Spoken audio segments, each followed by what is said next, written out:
Mudah-mudahan Allah tak henti-henti memandang kita dengan rahmat-Nya setiap detik jantung, helaan nafas. Mudah-mudahan kebersamaan kita dengan bulan yang mulia, bulan Ramadan, Allah akhiri dengan kebaikan. Amin ya rabbal alamin. Cita-cita tertinggi seorang mukmin bukan hanya surga, akan tetapi wafat dalam keadaan husnul khatimah. Apalah cita-cita surga, akan tetapi bila mana wafatnya su'ul khatimah, maka tidak berarti cita-cita surganya. Surga akan diraih, surga akan didapat bila mana wafat seseorangnya dalam keadaan husnul khotimah.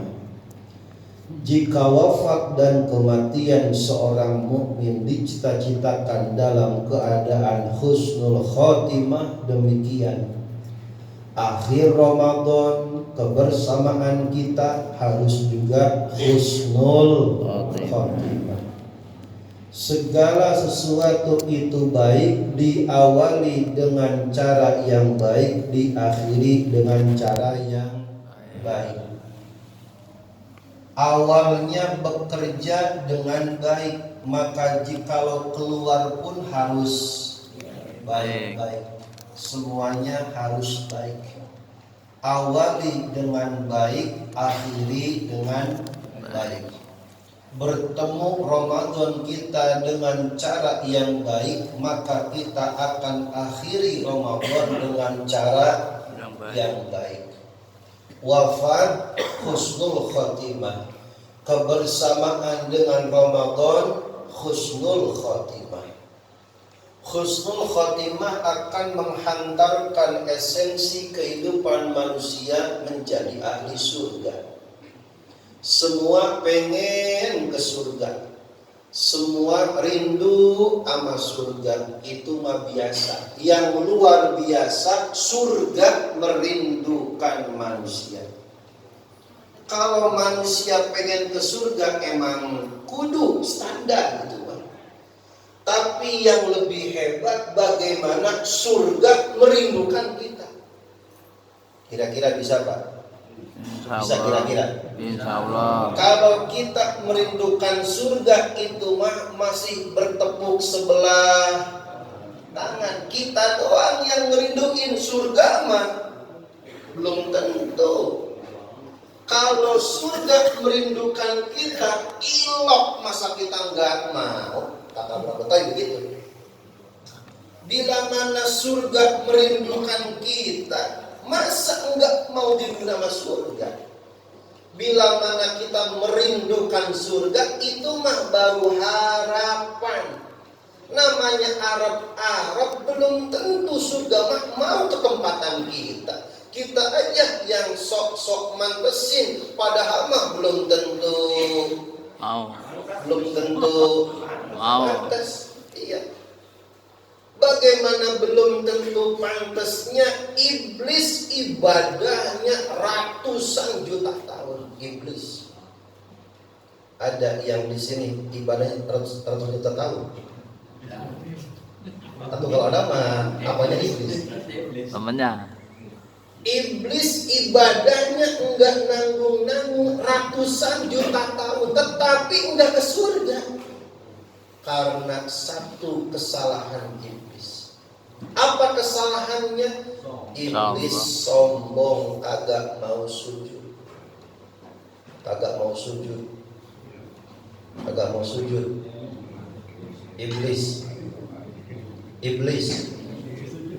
sujud. Iblis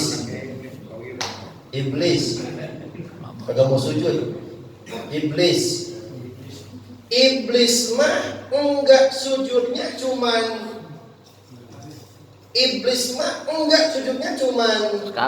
sekali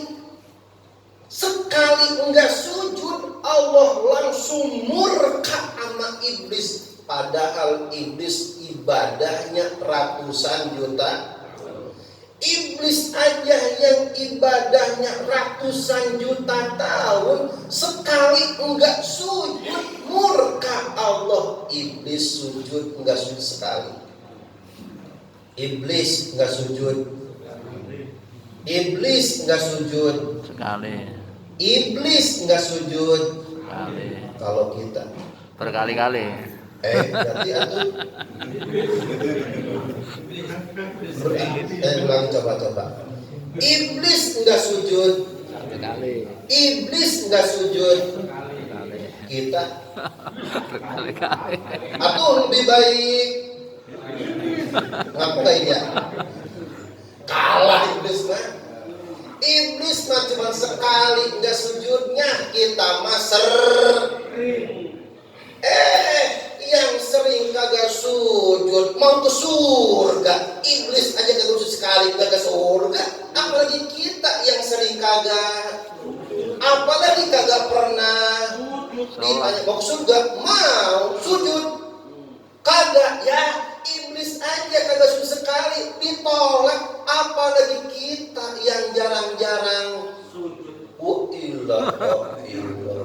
Maka kita mah mantesin doang, kira-kira pantas apa kagak ke surga, begitu. Kalau kita pengen ke surga, kudu ada cita-citanya. Yang lebih baik lagi bagaimana caranya surga kita pengen ke sana.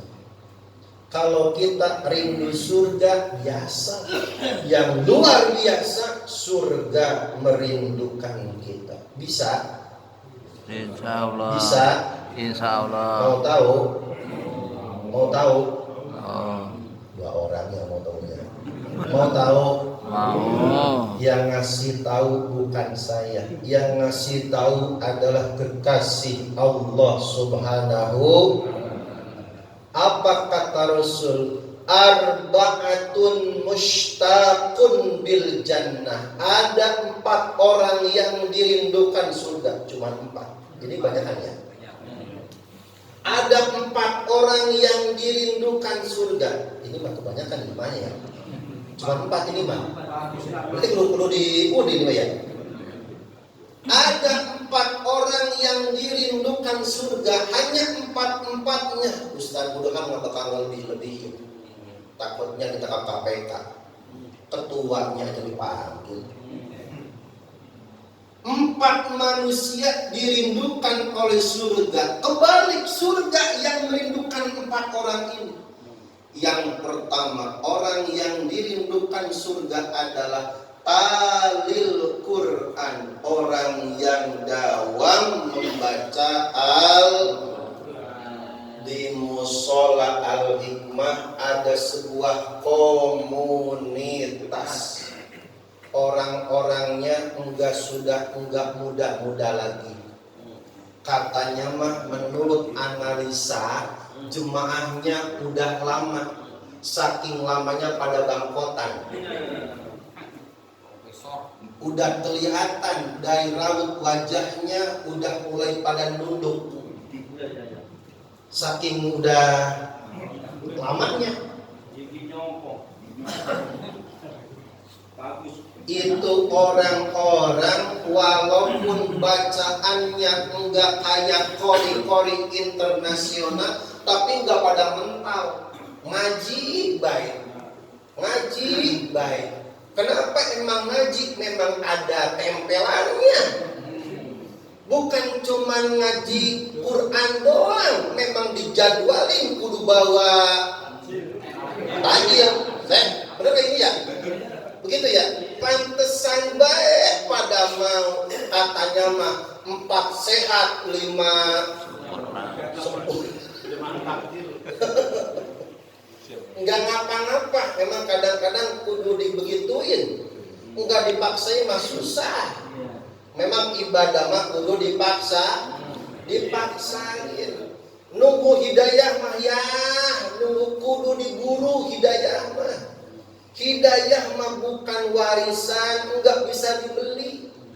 Kalau hidayah bisa dibeli, atau orang-orang kaya pada sholat, betul? Hidayah bukan warisan. Kalau hidayah warisan itu Kanan anaknya Nabi Nuh, kudunya mah iman sama bapaknya. Kanan bapaknya Nabi, bapaknya Rasul. Anaknya bukilah bengal. Bapaknya Nabi, Ibrahim. bapaknya Rasul. Kita mah bapaknya Rasul bukan, Nabi bukan. Bapak kita mah RT juga gak jadi nyalonin. Hidayah bukan warisan, bukan yang bisa dibeli oleh harta jutaan. Yahdi mayyasha, Allah hanya memberikan hidayah kepada orang yang tentuin. Ngaji Quran bukan karena dekat ama jauh ke musolanya, yang jauh pada ngaji, yang dekat belum tentu, karena memang hidayah mah bukan karena dekat ama jauhnya. Kalau dekat menjadi sebab hidayah, kudunya Abu Jahal, Abu Lahab iman sama Rasul, betul kan? Siapa Abu Jahal, Abu Lahab? Pamannya Rasul. Rumahnya enggak beda RT, se-RT rumahnya. Melihat langsung Rasul, melihat kehebatan Rasul, melihat turunnya Quran. Emang hidayah kagak nempel, Abu Jahal, Abu Lahab jadi ahli neraka. Na'udzubillah. Padahal dekat sama Rasul. Enggak nanggung-nanggung, bukan masjid, bukan musola, Rasul dekatnya. Karena hidayah enggak bisa dibeli, Allah tidak menghujamkan hidayah kepada orang yang tak Allah ridho. Yang pertama, yang surga rindukan talil Quran, orang yang senantiasa lidahnya basah dengan zikrullah. Di antaranya adalah membaca Quran. Di dalam riwayat, suatu ketika malaikat Israil mau nyabut nyawa seseorang. Ketika Israil datang, push, ngedeketin. Ketika Israil mau narik nyawanya, ruhnya dari kaki, enggak bisa. Ternyata ketika dilihat, kakinya pada kapalan. Kakinya kapalan. Banyak jalan kaki. Kakinya kapalan. Ternyata kakinya sering dipakai jalan ke masjid, jalan ke musola, enggak pernah nongkrong di rumah bisa ya. Kakinya sering melangkah jalan-jalan kebaikan. Ketika mau ditarik ruhnya dari kaki, enggak bisa. Israil pindah ke mulutnya. Kali ini tukang gosip nih kayaknya mana. Ngaji masih ngaji ke musola, kakinya mah melangkah ke musola. Di musola malah ngomongin orang. Kalau begitu ada. Ke musola mah ke musola, ke masjid mah ke masjid. Ternyata lidahnya bukan dipakai ngaji, malah ngumbar gosip orang di pojok baik ngopi ngomongin orang. Kalau begitu ada. Padahal kakinya ke musola. Ilah kata Israil. Nah, ini dia. Ternyata kakinya mah ke masjid, kakinya mah ke musola, mulutnya zong, enggak ada kuncinya. Itu mah orang sono. Ternyata pas dilihat, lisannya kekunci. Ternyata lisannya sering baca Quran. Susah juga ditarik ruhnya. Waduh, kaki kagak bisa, mulut kagak bisa.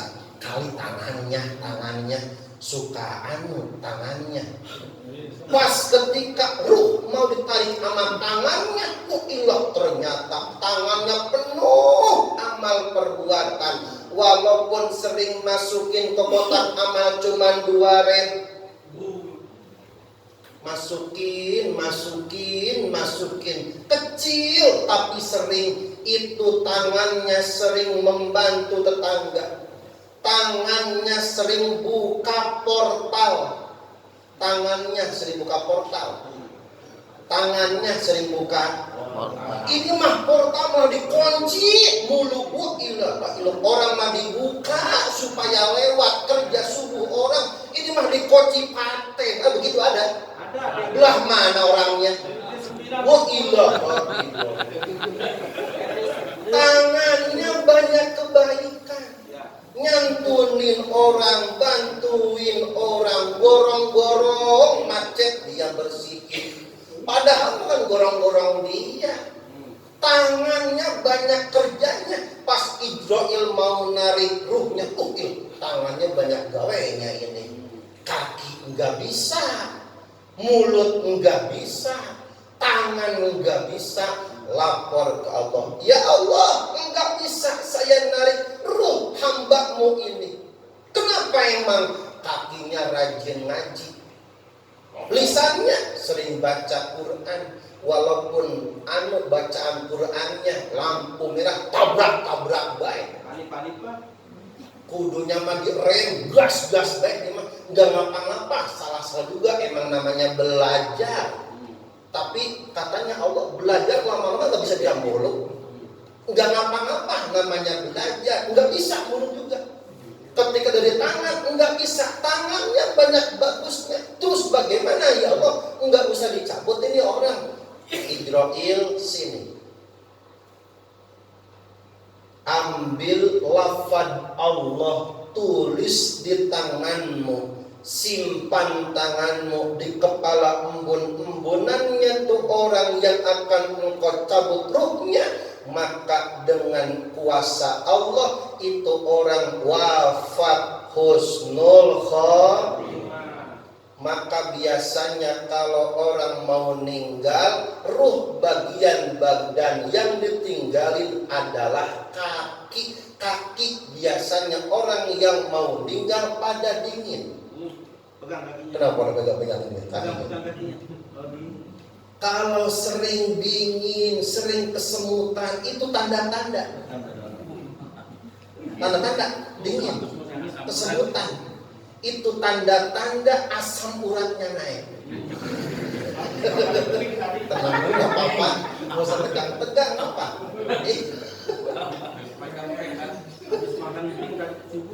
Iya, jalan emping lagi. Emping disalahin, bilang emping ini kenapa emping? Kamu telah gua, kadang-kadang begitu, setan disalahin iblis juga berat, kata iblis, gue apa yang gue sih disalahin. Kadang-kadang kita mengkambing hitamkan iblis sama setan, pertama kelakuan kita juga. Yang pertama yang Allah rindukan oleh surganya talil Quran, orang yang membaca Quran.